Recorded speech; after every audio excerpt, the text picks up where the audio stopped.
nggak ada lagi di lemari sekarang. Baik, mungkin kita bisa melanjutkan ya. Ya, monggo Pak. Ya, jadi Bapak Ibu sekalian, jadi nanti kita kan sudah punya konsep yang namanya risk appetite, yakni tingkat risiko yang akan diambil. Ya.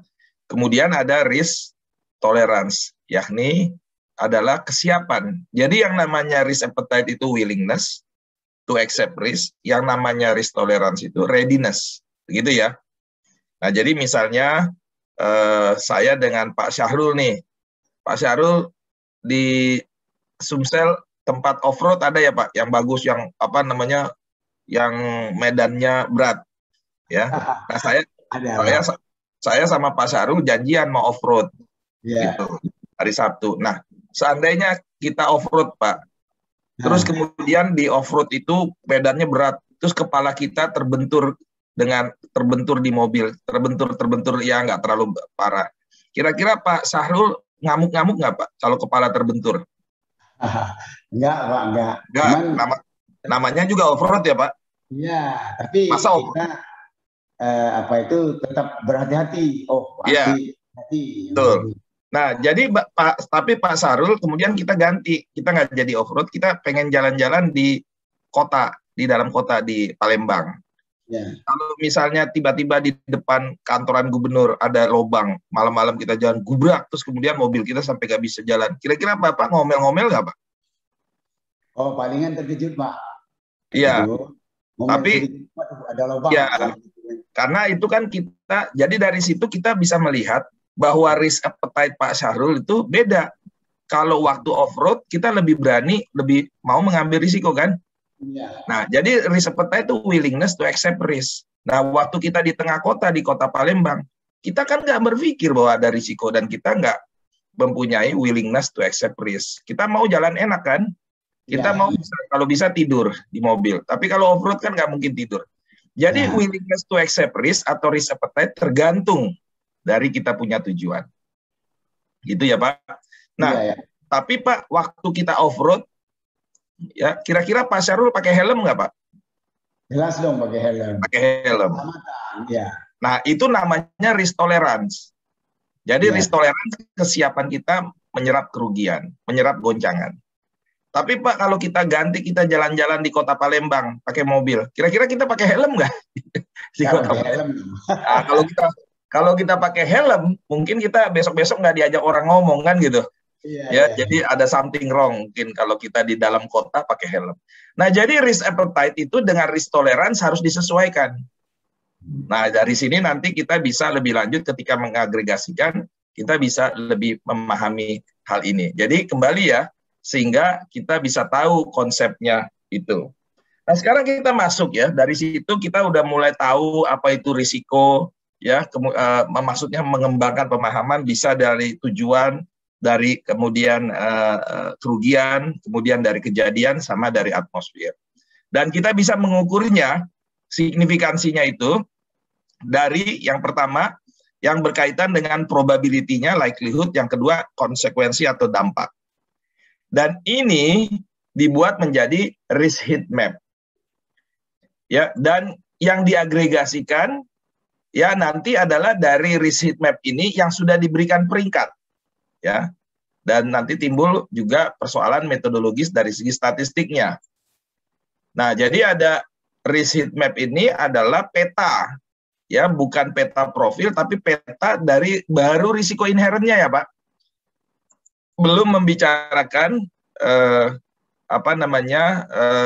belum membicarakan risk control.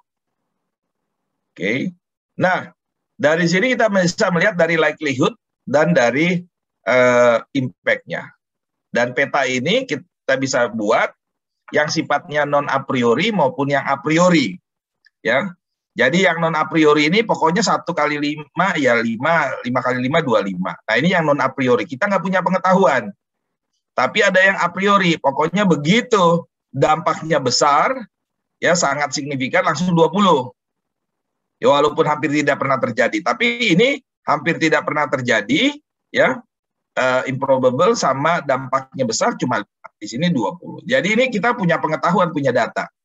Nah, jadi ketika kita ingin memotret Ya, kita harus lihat dari awal, jangan sampai ada dua risiko. Ya, risiko yang satu dihitung pemeringkatannya berdasarkan non a priori, risiko yang lain berdasarkan a priori. Nah, ini nggak klop. Ya, jadi Bapak Ibu sekalian hati-hati ya. Jadi dari segi metodologis ya, teman-teman yang berkaitan dengan metodologi di perhitungan, jadi waktu kita mau melakukan agregasi risiko, ya harus tahu asal-usul risiko itu muncul 5, 4, 3, 2, 1, pakai metode a priori atau non a priori. Ya, jadi ini kalau non a priori, pokoknya 1 kali 1, 1, 1 kali 5, 5, 5 kali 1, 1, dan 25. Tapi kalau metode metode a priori, kita sudah punya pengetahuan, pokoknya yang dampaknya besar langsung minimum 20. Kalau ini kalau dampaknya besar tapi peluang terjadinya kecil, ya 5. Kalau ini langsung 20. Nah, jadi ini tergantung dari data yang kita miliki. Kalau kita nggak tahu, ya kita pakai yang berdasarkan pada non a priori. Oke, dari sini baru disusun peringkat. Ya, jadi nanti yang 1 sampai 5 dijadikan peringkatnya low. Yang 6 sampai 10 dijadikan peringkatnya sebagai peringkat 2, low to moderate. Yang 11 sampai 15 dijadikan peringkatnya 3 dan seterusnya. Ini yang kalau non a priori. Kita lihat angkanya di sini simetrik ya. 1, 2, 3, 4, 5. 1, 2, 3, 4, 5. Jadi kan kita nggak punya pengetahuan. Ya, jadi kita hanya pakai angka saja. Nah, kalau yang ini adalah yang sifatnya a priori. Ya, sudah punya pengetahuan.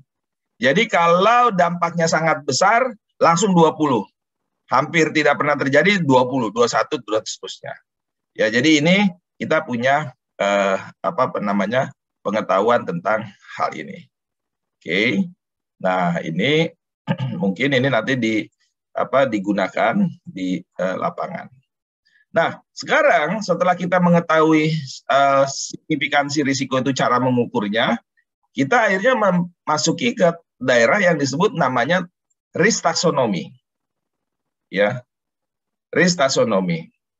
Ya, jadi ada yang disebut sebagai risk taxonomy yang menjadi penting ya untuk kita ketahui bersama.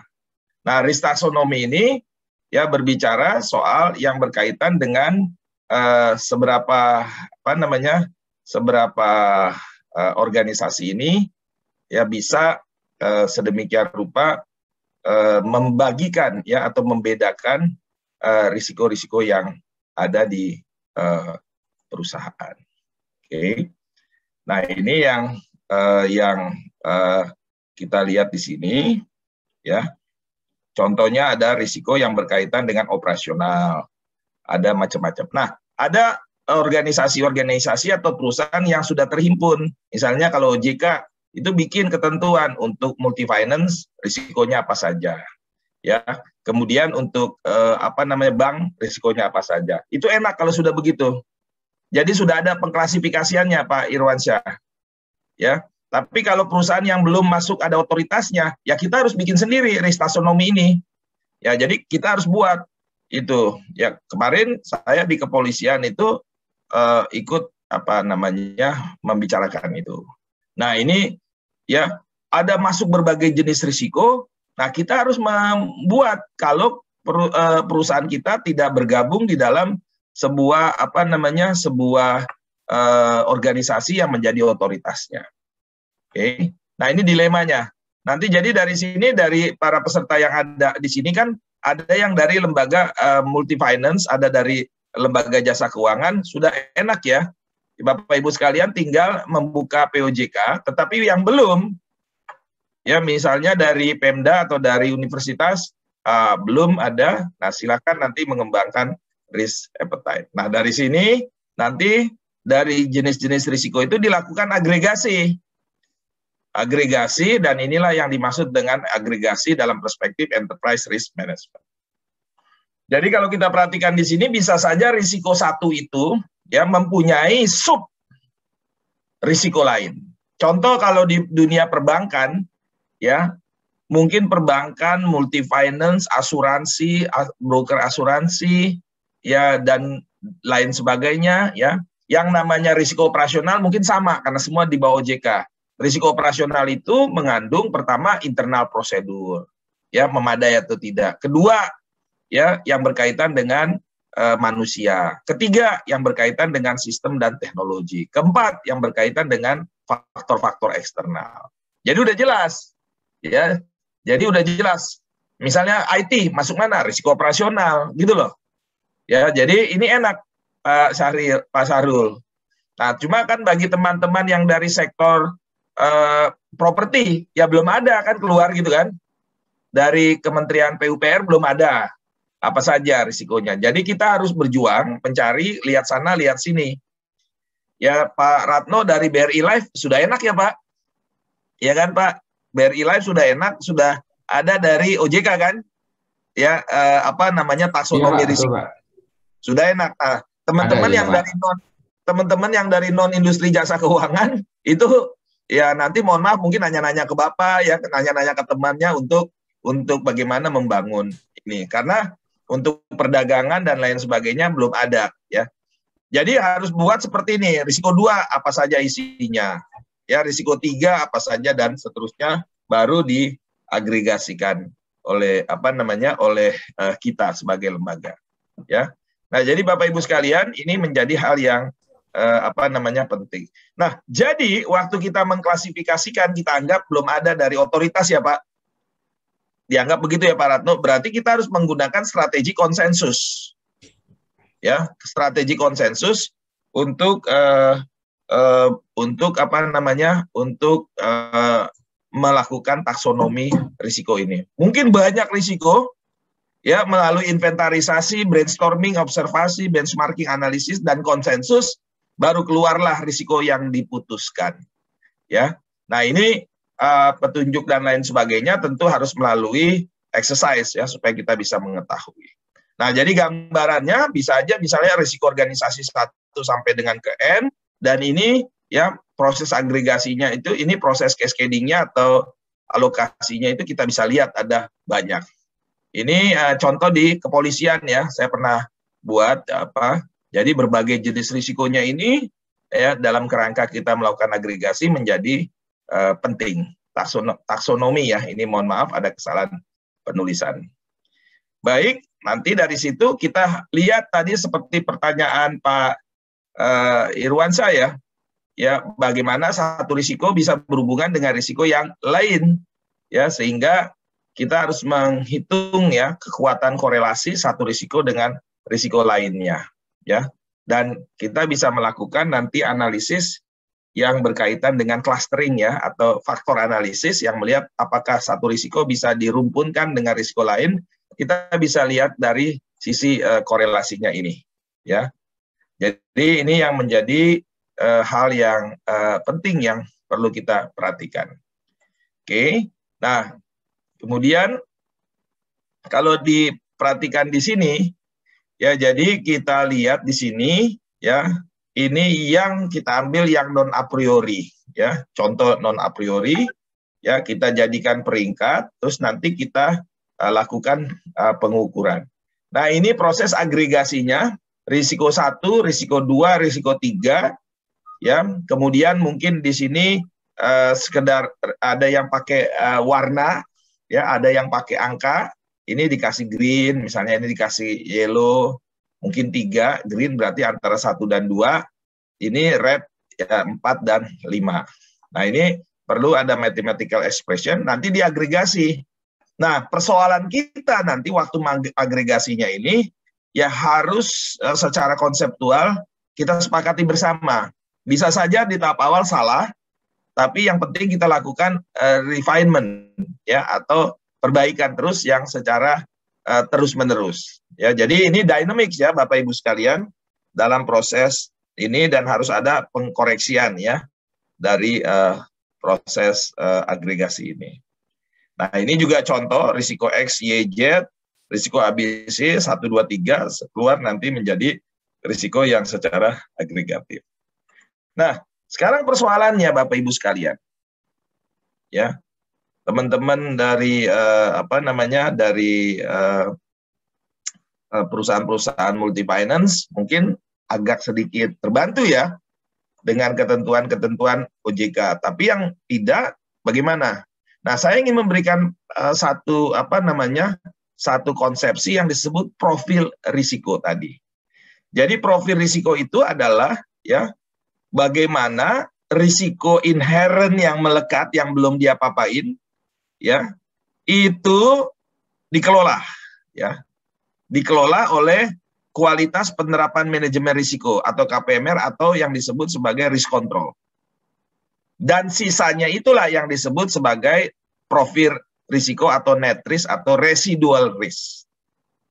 Ya, jadi kita melihat sebuah konsep ya di mana ya jadi ada profil risiko ya di mana satu risiko ya risikonya secara inherent itu diagregasikan ya.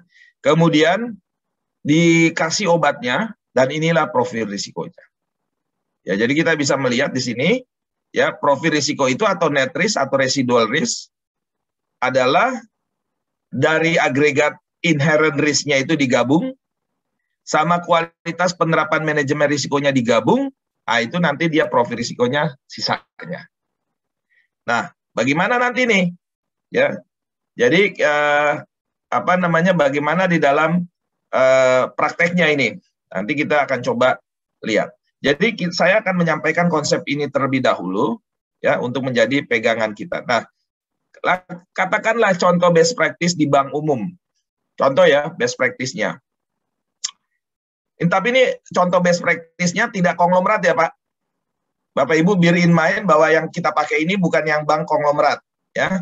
Jadi yang biasa saja ya sehingga risikonya kita bikin 8. Nah, di perusahaan kita bisa tidak 8. Nah, adalah risiko pasar, kredit, operasional dan lain sebagainya. Nah, ini risiko inherent ini ya, kita coba potret yang paling rendah low to moderate itu 2, low 1, moderate 3 dan seterusnya 4. Oke ya, kita pegang sampai di sini. Ya, jadi kita lihat. Terus kemudian ya ini kan baru yang merah ya, ini. Kita agregasikan, nanti kita kumpulkan nilainya 1, 2, 3 atau 4 atau 5. Nah, nanti kan Pak Timbul akan lebih detail lagi. Nah, kemudian ini kan adalah risiko inherent, bukan cerita akhir yang merah ini. Masih ada, ini baru bakterinya, di sini masih ada antibiotiknya, yang hijau, yakni kualitas penerapan manajemen risiko. Nah, yang risiko inherent itu kan adalah gabungan dari seluruh risiko yang kita miliki. Ya.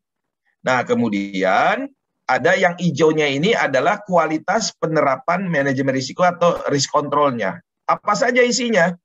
Isinya ada tata kelolanya, kita kasih nilai kalau bagus 1, kalau buruk 5, buruk sekali. Sedang 3. Kebijakannya bagaimana? Kalau bagus 1 dikasih, kalau buruk 5. Nah, bagaimana dengan pedoman kebijakan? Ada nggak? Kalau ada ya bagus dan bisa membantu 1. Kalau nggak ada sama sekali ya 5. Kalau di tengah-tengahnya 3. Jadi bergerak antara 1 dan 5. Bagaimana strateginya? Punya strategi nggak? Untuk setiap risiko. Kalau begini bagaimana? Kalau begitu bagaimana? Kalau ada dan bagus bisa menjadi petunjuk, ya itu 1. Kalau buruk 5. Dan seterusnya. Dan bagaimana prosesnya? Bagaimana cara mengidentifikasinya? Bagaimana cara mengukurnya? Bagaimana cara pemantauannya? Bagaimana cara pengendaliannya? Itu diukur, dihitung, dinilai. Kalau bagus 1, kalau buruk 5.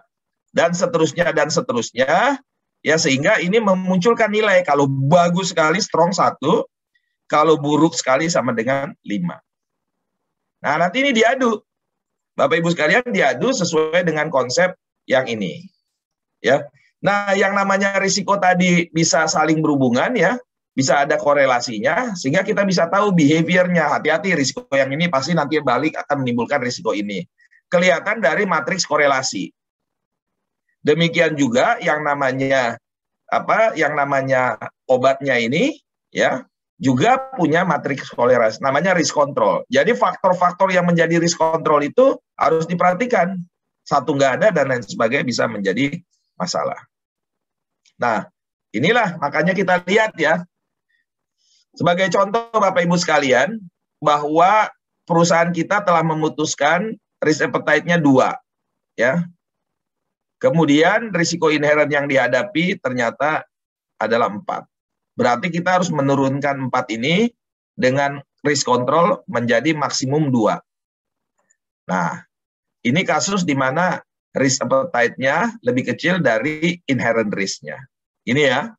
Nah, tapi ada kejadian di mana inherent risk-nya cuma 3, risk appetite-nya 4. Nah, ini risk appetite-nya lebih tinggi. Sebenarnya nggak usah diapa-apain juga, ini sudah bagus. Ya, sudah bagus sekali. Sudah bagus. Tapi kan kita berpikir bahwa kalau diturunkan lagi, risikonya akan lebih menguntungkan bagi perusahaan. Nah, ini kita lihat di sini, ya, bahwa inherent risk-nya itu 4, risk control-nya itu cukup bagus, sehingga residual atau sisanya ini adalah ini. Ya. Nah, kalau banyak risikonya, kita lakukan ini untuk banyak risiko. Risiko kredit kita bikin ini. Mungkin ceritanya begini di risiko kredit. Ya, turun. Tapi mungkin di risiko likuiditas kita cuma begini. Risikonya akhirnya turunnya cuma pas di sini. Tapi mungkin di risiko IT kita belum bagus. Ini ceritanya. Dan ini semua harus digabung, diagregasi. Gitu. Jadi Bapak Ibu sekalian, bisa terjadi ceritanya ini katakanlah risiko kredit kita sudah bagus, atau risiko piutang ya. Ya, kemudian di risiko likuiditas ini pas. Tapi di risiko IT mungkin kita situasinya begini, di mana ya inherent risk-nya itu hanya berhasil dikontrol sedikit, kemudian inilah risiko efektifnya. Ya, risiko efektif yang kita hadapi sebagai risiko residual atau net risk-nya. Nah, ini yang kita jadi bisa dilakukan satu-satu ya, atau dilakukan nanti gabungan semuanya yang dalam kita menerapkan ini. Ya, jadi nanti metodenya Bapak Ibu sekalian ya bisa seperti ini ya. Jadi ini metode yang pertama. Ya, Bapak Ibu sekalian, dalam proses agregasi Bapak dan Ibu kumpulkan semua risikonya. Yang merah ini, risiko inherent 1, risiko inherent 2, risiko inherent 3, risiko inherent 4, risiko inherent dan seterusnya digabung jadi peringkat komposit. Timbul masalah. Waktu kita menggabungnya ini mau pakai rata-rata serba salah, nggak bisa. Ya, mau pakai modus mungkin. Atau minimum nggak mungkin. Nah, kalau ada risiko 1, 2, 3, 4, ya 5 dan seterusnya bervariasi, nggak mungkin dong kita pakai risikonya nilai yang paling rendah. Ya, jadi paling modus. Kalau dibikin rata-rata, masa risiko yang rendah bisa menarik risiko yang tinggi turun ke bawah.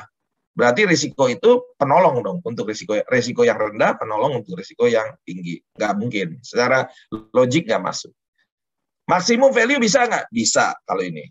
Misalnya ada risiko 1 rendah, risiko 2 rendah, risiko 3 rendah, risiko keempat itu tinggi. Semuanya bisa menjadi tinggi karena terkontaminasi oleh risiko. Yang tadi saya sampaikan ilustrasinya mangga baik dengan mangga busuk, kalau digabung bisa busuk semua. Gitu. Orang baik dengan orang buruk digabung menjadi buruk semua. Ya, dengan harapan ya tentu bagaimana ya, harusnya yang baik lebih mampu menarik yang buruk. Nah, jadi kita gabung nih semua risiko inherent. Nah, kemudian baru nanti ada risk control. Kalau kita punya risiko kredit, pasti kan ada risiko risk control untuk kredit. Kalau kita punya risiko IT, kita mungkin punya mitigasi dan risk control IT. Nah, risk controlnya ini kita hitung, kita gabung, kita agregasi. Keluarlah peringkat dari risk control secara agregatif, ya, pemeringkatannya. Ya, jadi, nah bagaimana ini? Nah, kalau ini mungkin digabung, kalau risk control yang baik dengan risk control yang buruk, ya, itu bisa ketarik. Nanti risk control yang baik bisa menjadi ikut buruk. Oke, modus juga bisa. Nah, nanti baru inilah dibuat sebagai agregasi dari risk profile-nya. Jadi ini metode yang pertama. Nah, kedua, kita 1 lawan 1.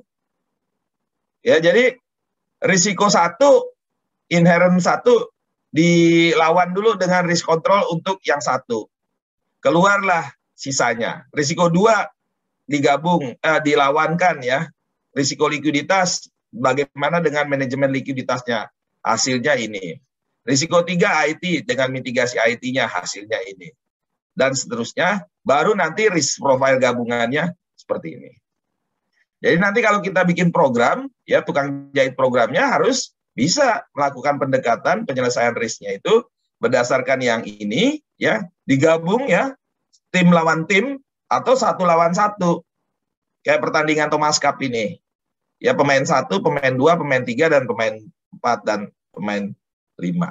Ya. Digabung ya di ini masing-masing baru nanti digabung. Oke. Sampai di sini ada pertanyaan Bapak Ibu? Ini agak teknis. Tidak ada?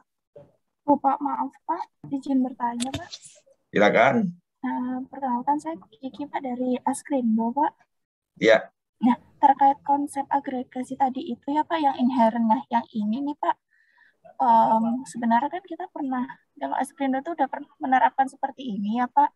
Tapi yang model ini, ya Bu? Pak. Iya Pak, betul Pak. Karena kan ini sebenarnya kan kalau kita kan ada POJK-nya ya Pak, di POJK juga udah jelas ya Pak. Nah, tapi masalahnya di sini Pak, kadang kita masih bingung tentang ini Pak, yang tadi pemeringkatan resiko itu. Itu berdasarkan apa ya Pak, terutama yang inherent ini Pak. Nah, terkait dengan bobotnya itu lebih baik itu ya Pak, kita menggunakan yang mana ya Pak? Ya, di POJK-nya kan memang tidak jelas, tidak bisa dirata-ratakan, tidak bisa diapakan, karena mereka itu selalu ngeles dan selalu, ya memang nggak boleh, mereka nggak bisa, karena nanti selalu yang dikatakan ini. Pertama, dia harus berorientasi pada risiko. Kedua, dia harus proporsionalitas. Ketiga, dia harus lihat materialitas dan signifikansi. Dan keempat adalah komprehensif dan terstruktur.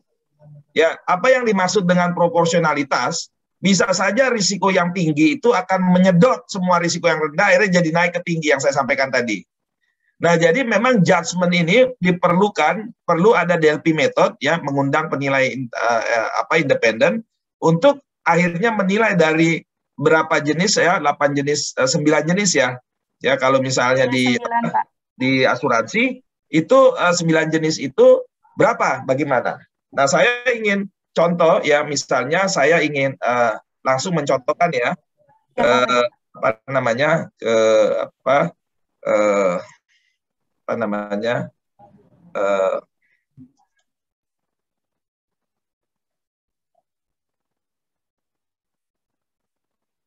jadi saya ingin lihat sebentar ya Bapak, saya ambil Excel saya dulu ya.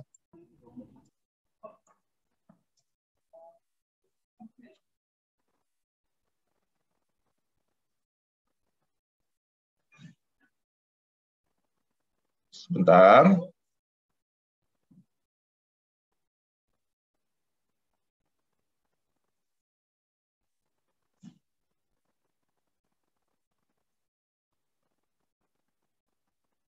Sebentar ya, saya agak mengambil file Excel-nya yang tadi saya sudah siapkan.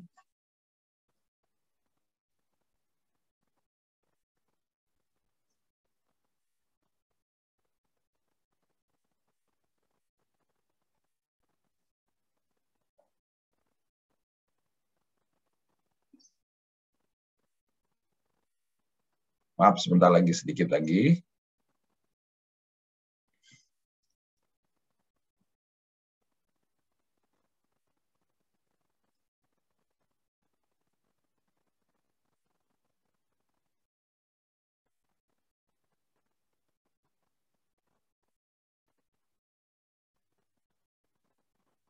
Oke, saya tunjukkan ini ya. Untuk asuransi ya.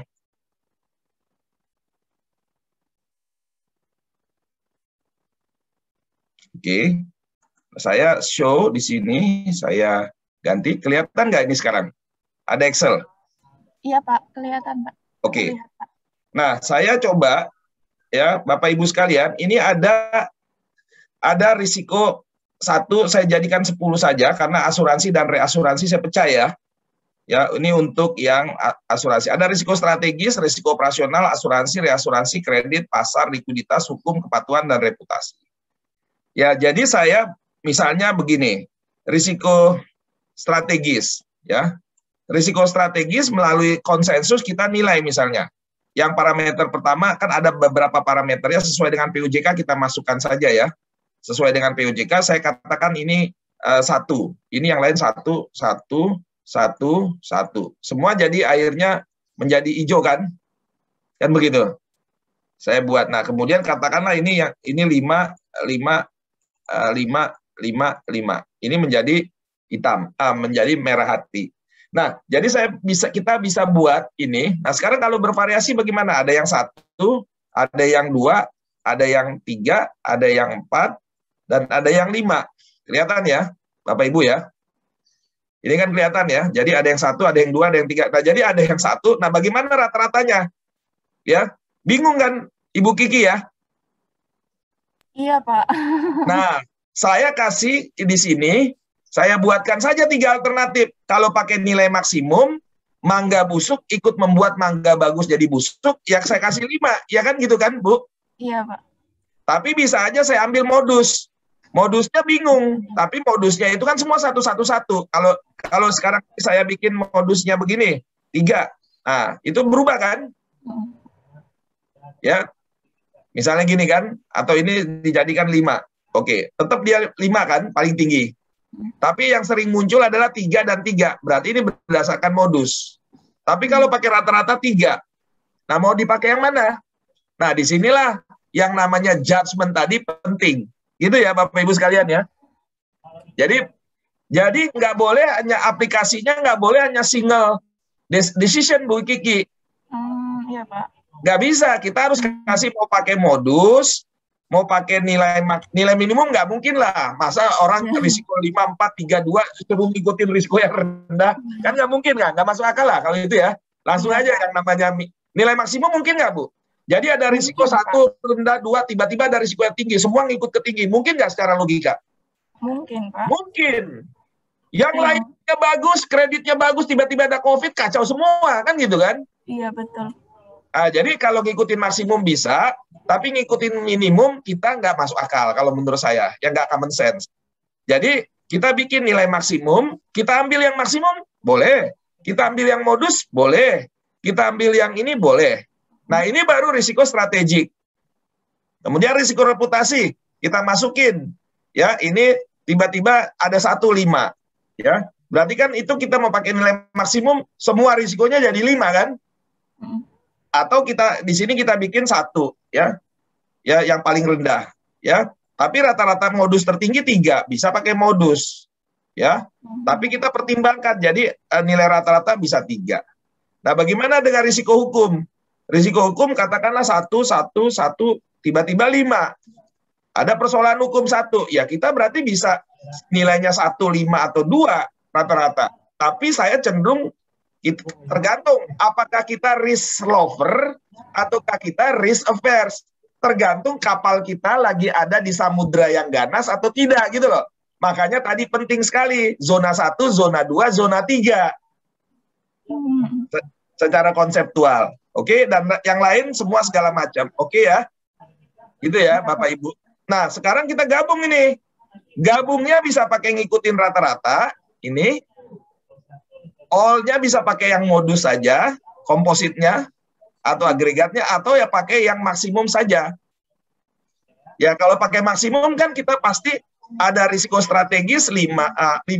Risiko operasionalnya 3, moderate. Akhirnya kita ambil aja kompositnya berdasarkan yang maksimum. Mangga busuk membuat mangga yang lain jadi busuk. Udah 5. Tapi kita bisa pakai modus. Modus kita ambil yang paling sering muncul, ya kan? Yang paling sering muncul ini kan moderate.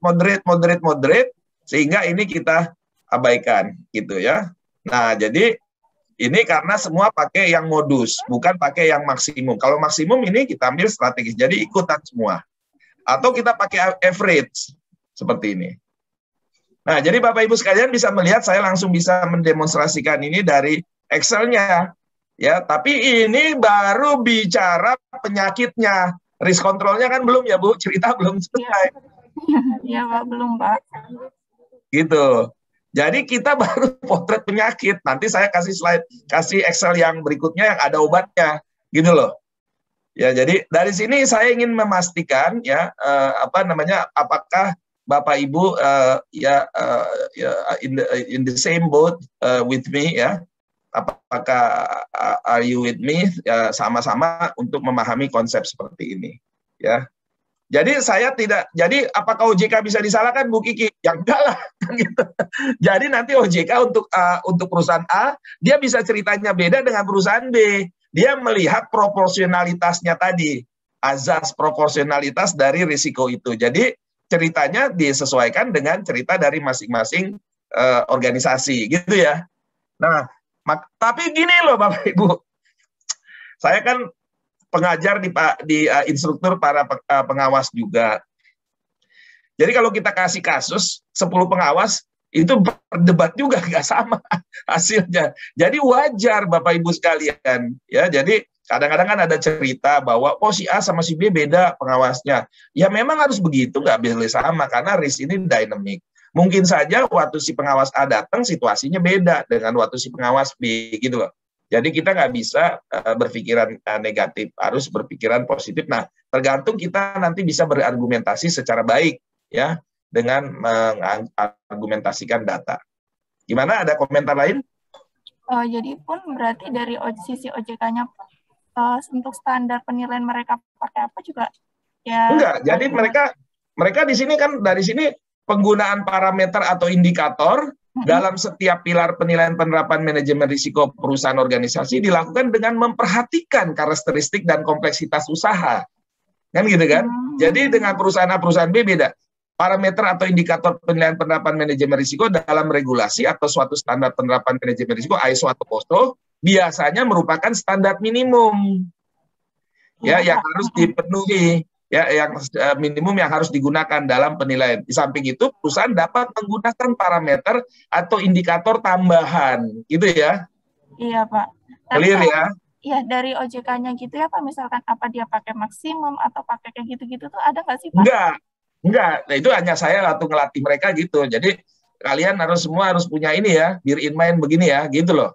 Jadi adjustment masing-masing gitu, Pak. Iya, tapi nanti mereka akan punya board diskusi di belakang mereka, gitu loh. Iya. Takutnya kan misalkan nih Pak, kita pakainya misalnya modus, ternyata mereka pakainya average misalkan, kan nanti ada perbedaan kayak gitu, Pak. Betul. Jadi memang kita harus berargumentasi, Bu. Walaupun di otoritas mengatakan di dalam pasal berapa itu ada apabila terjadi perbedaan penilaian antara lembaga jasa keuangan dengan otoritas, maka yang berlaku adalah penilaian otoritas. Jadi Bu Kiki harus sabar, Bu.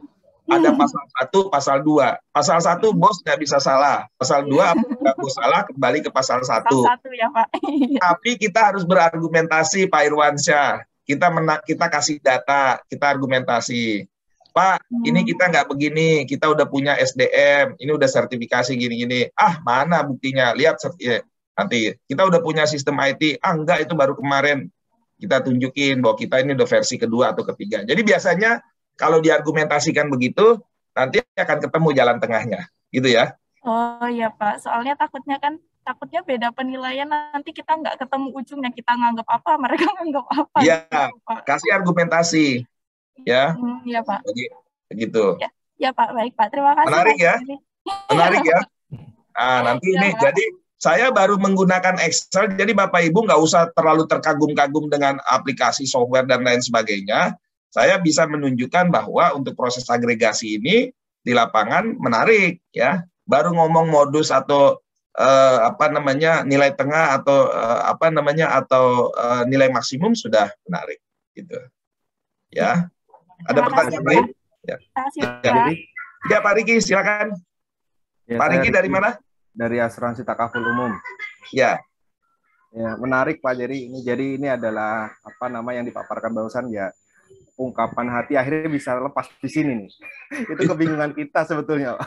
Waktu ngomong agregasi itu kan, ini resikonya kok jadi begini ujungnya ya gitu. Kayaknya rasanya nggak fair gitu ya. Tapi memang kita bingung juga, ini kita mau komplainkan kemana ini ya. Sepertinya kok metodenya ini masih agak kurang pas gitu. Ketika ada yang bagus ya, kemudian tercampur mungkin 2-3 yang agak buruk gitu ya. Tapi akhirnya nilainya malah cenderungnya ke buruk semuanya gitu. Iya. Yang kita agak sampai sekarang juga masih bingung mau di average ketika ada jumlah yang jaraknya jauh, jadi apa namanya sudah tidak fair lagi pakai average gitu kan, pakai modus kalau angkanya beda semua nggak masuk juga ketika dimoduskan itu ya.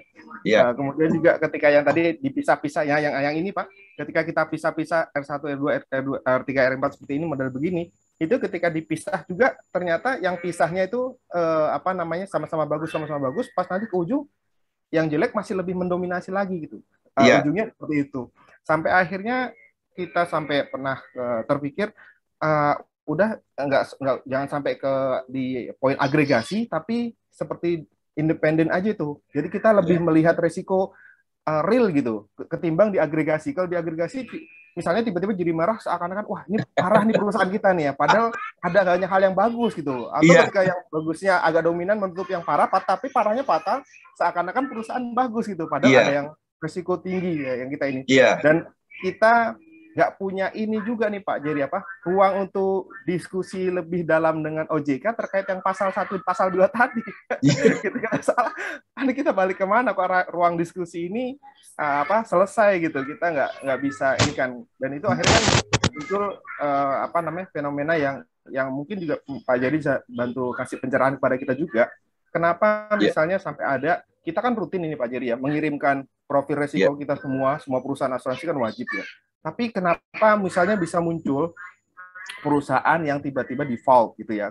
Kita tahulah beberapa perusahaan yang besar. Nah ini apakah risk management tidak sempat memantaunya sehingga terjadi kasus-kasus yang yang besar saat ini gitu? Dan regulator kan dapat kiriman laporan resiko kita ya kan? Harusnya dia juga memantau juga resiko itu kan yang kemungkinan akan timbul, antisipasinya dia lakukan apa sehingga itu tidak terjadi ya. Misalnya seperti kalau di live sekarang kasusnya unit link ya, yang akhirnya tidak proporsional lagi dengan apa yang dijanjikan. Nah ini kan harusnya itu resiko. Ya nggak hanya Jiwasraya juga ya, tapi yang lain-lain juga sekarang unit link. Yang itu kan hampir semuanya nih merata kan, hampir semuanya yang mengeluarkan produk unit link hampir merata. Ada resiko ini. Nah, apakah resiko itu dulunya tidak terantisipasi dari laporan-laporan itu sehingga tetap menjadi sebuah loss, tidak bisa diantisipasi sebelum menjadi loss itu. Nah, itu yang pertama. Kemudian yang kedua, sepertinya nih Pak Jerry ya, paradigmanya resiko di regulator itu identiknya dengan loss terus, Pak. Tapi padahal kan kalau di ISO 31000 itu kan dia melihat resiko itu juga ada resiko positif ya, yang maksudnya peluang gitu. Upside risk. Upside risk. Nah, upside risk. Begitu kita melewatkan itu berarti resiko juga buat kita gitu. Jadi ada peluang bagus. Kalau di tempat kami misalnya ada peluang bagus tapi tidak dieksekusi, itu saya mendingan masukkan merah. Ini ada yang bagus, kenapa nggak berani ambil resiko gitu. Betul. Nah, itu yang sepertinya kalau di regulator nggak meng-capture itu, tapi lihatnya yang potensi loss semuanya gitu. Akhirnya kita kebawa negatif thinking, terus loss aja yang dikumpulin, tapi yang potensi jadi bagus kita nggak kumpulkan sebagai resiko yang kita pernah tinggalkan gitu. Itu aja mungkin Pak Jerry. Terima kasih paparannya Pak Jerry. Menarik Pak Riki ya. Jadi memang kebetulan saya akan mengajar yang baru-baru ya. Yang baru-baru nanti generasi baru dari OJK itu akan beda cara pandangnya. Jadi risk management is not only stopper. Jadi dia bisa accelerator, bisa menjadi gas. Tadi kan saya kasih pandangan bahwa zona 1 itu risiko yang tinggi itu bagus. Take the risk. Sementara di zona 3 risiko yang rendah itu yang bagus. Jadi risiko itu nanti dilihat by chance, ya by chance. Karena apa? Tidak ada risiko yang tadi saya bilang. Risiko itu melekat di produk, melekat di aktivitas, melekat di return. Jadi dulu teorinya risk dan return. Tapi sekarang kok risk ngomongin sendiri. Nah, sekarang harus dikembalikan risk dan return. Ngelihat risk harus dalam perspektif bersama dengan performance atau return. Jadi nggak bisa risk itu dilihat sendirian. Jadi dia by chance. Kalau risk itu tinggi, returnnya tinggi, why not? Tinggal kita kelola risikonya. Disinilah yang disebut risk itu adalah not only for protecting values, tapi juga for creating values. Nah ini, sekarang permainannya begini Pak, triknya, ya. Jadi yang terjadi selama ini, kalau kita baca POJK-nya begitu saja, SE-nya ya terutama, ini kan kita seluruh risiko digabung, jadi agregasi, ya. Padahal di dalam POJK-nya itu selain ada setiap risiko ada juga risk control dari setiap risiko. Dan ini risk controlnya disebut KPMR oleh mereka. Istilah kita pakai istilah OJK ya, namanya KPMR. Tapi kalau di textbook risk control quality atau risk maturity, macam-macam lah ya. Nah, ini risk controlnya digabung, terus baru dilawan nih. Ini misalnya risiko 1, 2, 3, 4, 5, rata-ratanya jadi berapa atau modusnya berapa, nanti dapat nilai. Ini juga digabung, dapat nilai. Baru diadu nanti nilainya inilah graf ininya, matriksnya. Nanti kita jelaskan yang di bawah ini. Oke, tapi ada trik satu, karena begini, kecenderungan Pak, kalau ada risiko 1-nya rendah, risiko 2-nya rendah, risiko 3-nya rendah, 4-nya rendah, risiko yang terakhir tinggi, itu ngikut ke tinggi yang tadi Bapak sampaikan. Ya, jadi supaya ini nggak kelihatan tinggi dan rendah, ya baiknya nanti mainnya 1 lawan 1. Jadi risiko inherent yang ini dilawankan dengan risk control yang ini. Ya, jadi nanti mainnya gini. Nah, ini yang kedua nih. Ya, jadi yang kedua, nah seperti ini. Ya, jadi risiko inherent yang 1 tinggi, dimatiin dulu dengan risk controlnya, keluarnya ininya menjadi rendah. Nah, ini baru nanti dari sini digabung, gitu loh. Ini ada tweaking. Nah, jadi kita lakukan simulasi. Ya, lakukan simulasi, kita sajikan yang ini boleh. Ya, jadi kalau di situ, jadi kita lawan satu dulu. Ya, nah ini tapi biasanya memang selalu dilakukan model yang ini. Ya, jadi bisa karena ada KPMR atau misalnya ada risiko kredit, kan ada risk control kredit. Risiko kredit lawan risk control kredit kan jadi residual risk atau net risk dari kredit. Kemudian risiko kepatuhan dengan kontrol kepatuhan, keluar net risk-nya. Nah, ini semua yang digabung, diagregasikan. Jadi yang diagregasikan adalah yang sudah dimitigasi. Kalau ini yang diagregasikan adalah yang belum dimitigasi, digabung, inherent risk yang aggregate, dilawankan dengan yang risk controlnya, keluarlah risk profile, gitu ya. Jadi ada tweakingnya. Nah, kalau nanti OJK-nya memang alirannya yang ini, Bapak sampaikan, kalau saya hitung berbeda, supaya mereka juga lihat, gitu loh. Oh, kok ternyata bisa lihat, gitu loh. Ini sebenarnya udah saya ajarin juga mereka, tapi kan, apa namanya, 1 lawan 1 itu belum familiar dilakukan. Ya. Jadi nanti matriks ininya ada, matriks untuk risiko kredit, ada matriks masing-masing risiko, ada matriksnya.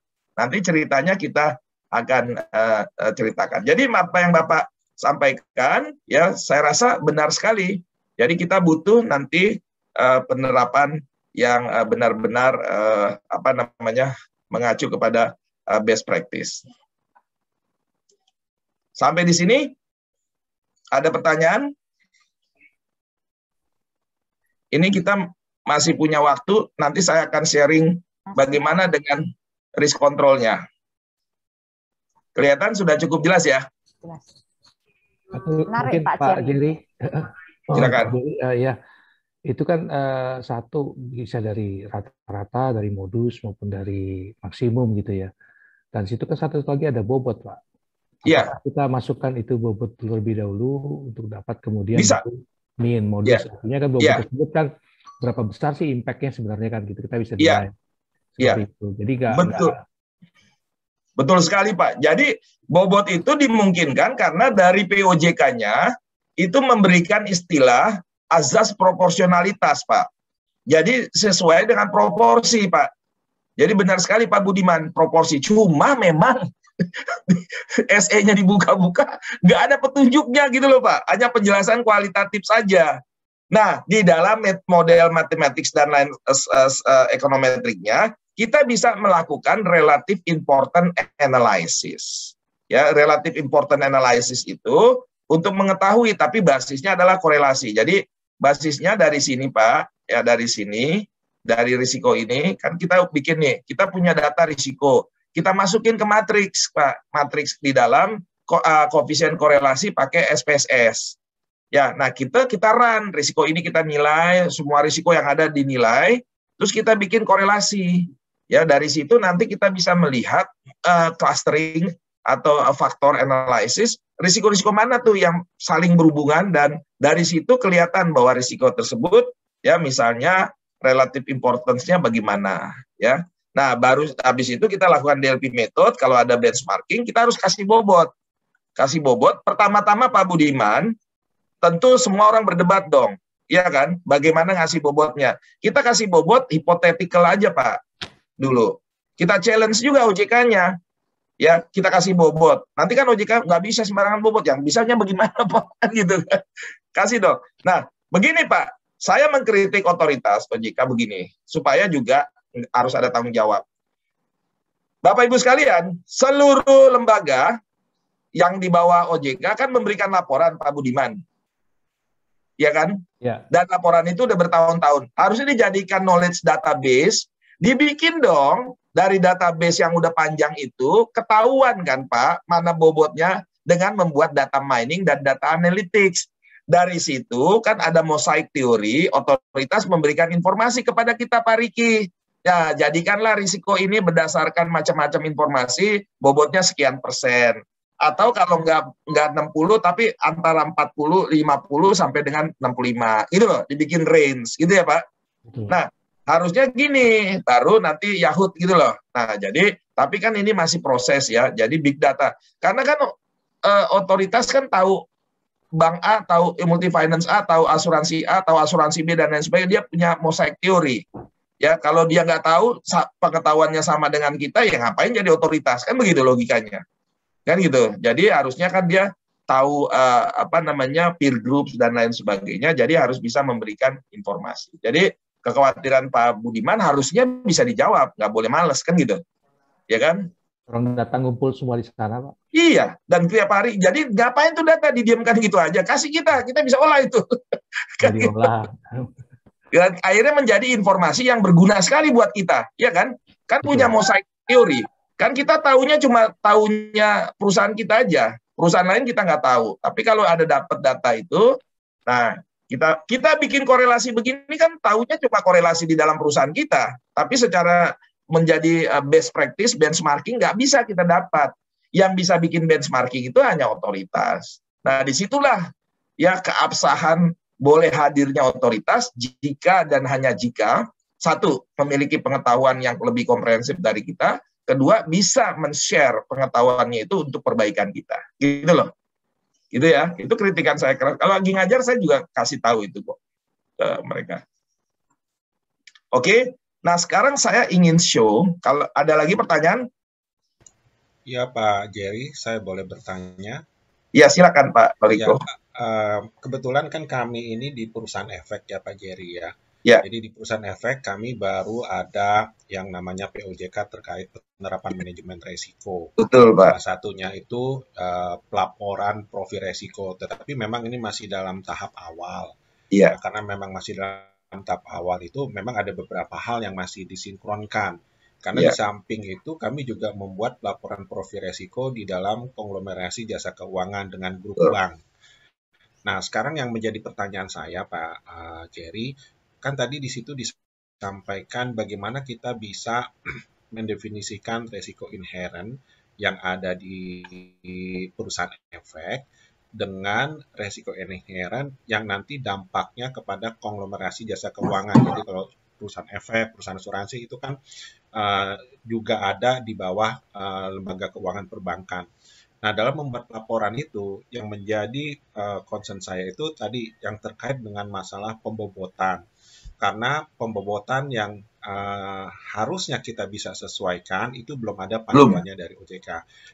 Nah, sekarang bagaimana kita bisa menentukan pembobotan itu apakah berdasarkan best practice kita di selama ini terhadap resiko yang kita alami, atau memang kita perlu ada semacam best practice-nya di market begitu. Karena dengan menyusun itu kan profil resiko itu harus sebisa mungkin objektif menilai seperti apa profil risiko dari perusahaan tersebut. Nah, kalau misalnya berdasarkan penilaian dari pengalaman kami, bisa jadi ini lebih kepada subjektivitas.